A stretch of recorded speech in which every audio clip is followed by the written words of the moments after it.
안녕하십니까, 삐뚤칠판입니다. 오늘은 업로드 날인 월요일이 아님에도 불구하고 이 자리에 나왔는데요. 그 이유는 바로 오늘이 3월 1일이기 때문입니다. 3월 1일 저는 아침에 일어났죠. 평범한 하루였습니다. TV에는 우리 대통령께서 나와서 3.1운동에 관련된 세종문화회관에서 3.1절 행사를 하고 있었고요. 저는 개학 하루 전날이었기 때문에 저는 교복을 입고 교복 사진을 촬영하러 사진관에 갔다 왔습니다. 그리고 갔다 오는 길이었습니다. 역시 3월 1일이었는지 밖에는 태극기가 걸려 있었죠. 저는 초등학교 때 배웠는데요. 3월 1일은 태극기 다는 날로 배웠습니다. 그래요. 바로 오늘은 태극기를 다는 날이자 국경일인. 하지만 오늘은 하여튼 3.1절입니다. 어떤 방송 프로그램에서 학생들이 3.1절이라고 읽는다든지 또는 이 3.1절이 6.25와 관련됐다고 생각하는 사람들이 많습니다. 그래서 저는 충격을 안 할 수 없었는데요. 3.1절이란 것을 확실히 알려주기 위해 나름대로 역사를 좋아하는 학생 강사로서 오늘 이 자리에 나왔습니다. 3.1절 같은 경우에는 지금으로부터 약 100년 전인 1919년에 3.1운동 때 희생하신 독립운동가분들을 기리하고자 만든 날입니다. 3.1절. 그래서 제가 오늘 설명할 것은 3.1운동인데요. 3.1운동의 배경부터 설명하겠습니다. 아까 말했듯이 1919년이라고 했죠. 1910년에는 우리 대한민국 사람이라면 1910년은 웃을 수 없는 연도라는 것을 모두 알고 있죠.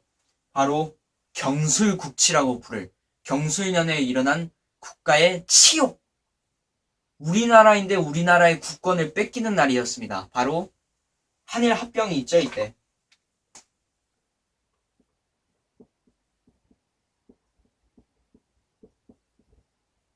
날짜까지 얘기해드리자면 8월 29일이었습니다. 한일 합병이 일어나고요. 그리고 그로부터 약 9년 후인 1919년에 3.1운동이 일어납니다. 한일이 합병했을 때 이 일이 1919년까지는 무단 통치를 하게 되죠. 무단 통치라고 하자면 딱 느껴지지 않습니까? 막 다뤘다는 거죠. 우리나라 사람들을.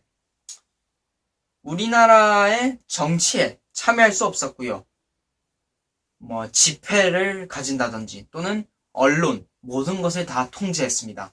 즉 신문사는 그때 거의 다 폐지가 되었죠. 그래서 무단 통치를 하게 되는데요. 우리나라는 그거에 대해서 저항하고자 했습니다. 그래서 1919년에 3월 1일에 가장 통제를 덜 받았던 계층인 종교인들 33명이 태화관이라는 식당에 모입니다. 거기에서 독립선언식을 하죠. 독립선언식. 그리고 플러스 탑골공원에서 학생들과 수많은 시민들이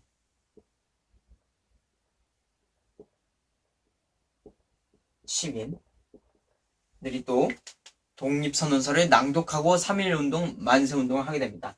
하여튼 그런데요. 여기서 태화관에서는 먼저 독립선언식을 한 다음에 그 다음에 일본인들한테 전화를 합니다. 우리 독립선언식 했다. 우리를 잡아가라. 라고 하게 되죠. 그리고 그 와중에 학생들과 시민은 탑골공원에 모이게 됩니다. 그리고 학생 대표 한 명이 단상 위로 올라가 독립선언서를 읽게 되죠. 그리고 독립만세, 대한독립만세를 외치자 이렇게 탑골공원에 쫙 이렇게 대한독립만세가 퍼지게 됩니다. 그래요. 이런 식으로 하면서 우리는 3.1운동을 되게 거창하게 하고요. 이것이 전국 단위로 이루어지게 됩니다. 여기저기서 이제 대한독립만세가 전국 방방곡곡에서 대한독립만세를 외치게 되죠.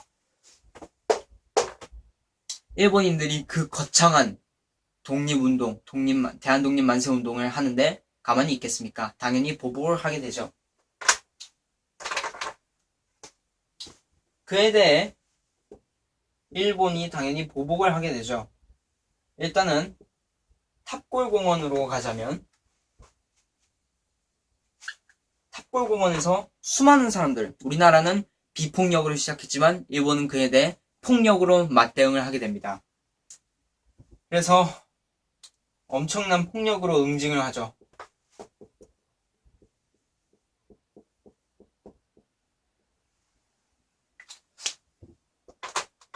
참으로 안타깝지 않을 수 없었죠. 자신이 독립만세운동을 하기 위해 팔을 쭉 뻗지만 일본인들은 가차없이 팔을 자른다든지 그런 식으로 아주 잔인한 행동을 했던 거죠.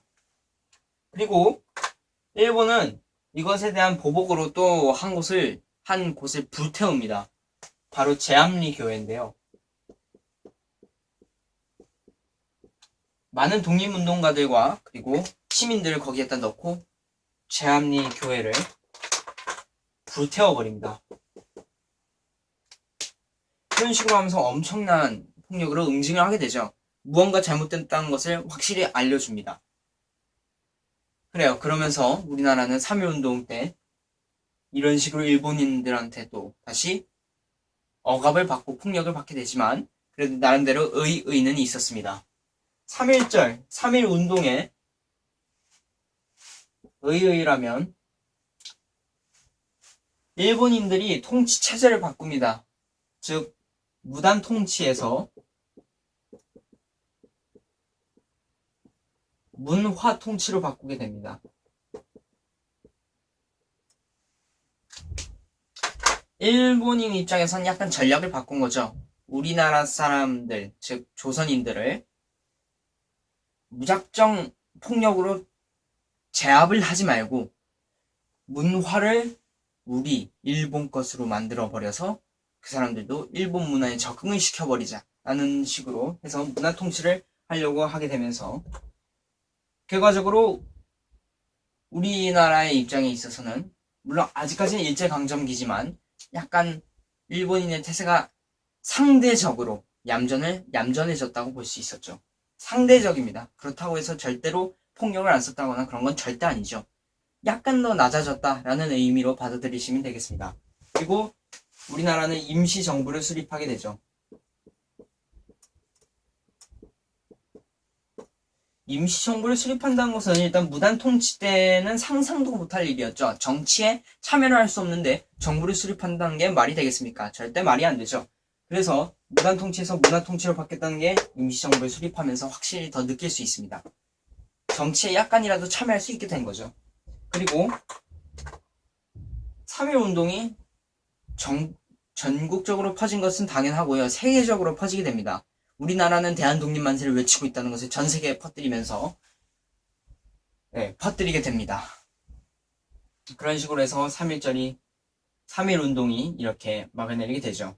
그 외에도 우리나라를 위해 순국하신 독립운동가들은 더욱더 많죠. 그 외에도 만세운동을 한다든지 그런 것은 끊이지 않게 됩니다. 즉 3.1운동을 계기로 많은 운동이 좀 더 우리나라의 적극적인 태도가 나왔다는 것이죠. 그래서 3.1절, 이 3.1운동, 이 우리나라 지금까지 오는 데 있어서 이 대단한 사건, 대단한 우리 독립운동가들의 열정이 담겨있는 이 3.1운동, 그리고 그것을 기념하기 위해 만든 3.1절입니다. 절대로 잊어서는 안 된다고 생각하고요. 단순히 쉬는 날로만 생각하지 않고 태극기 다는 것을 추천합니다. 네, 태극기를 다는 것을 저는 개인적으로 바라고 있습니다. 오늘 일요일 우리 3.1절에 대한 얘기는 여기까지 하도록 하겠습니다.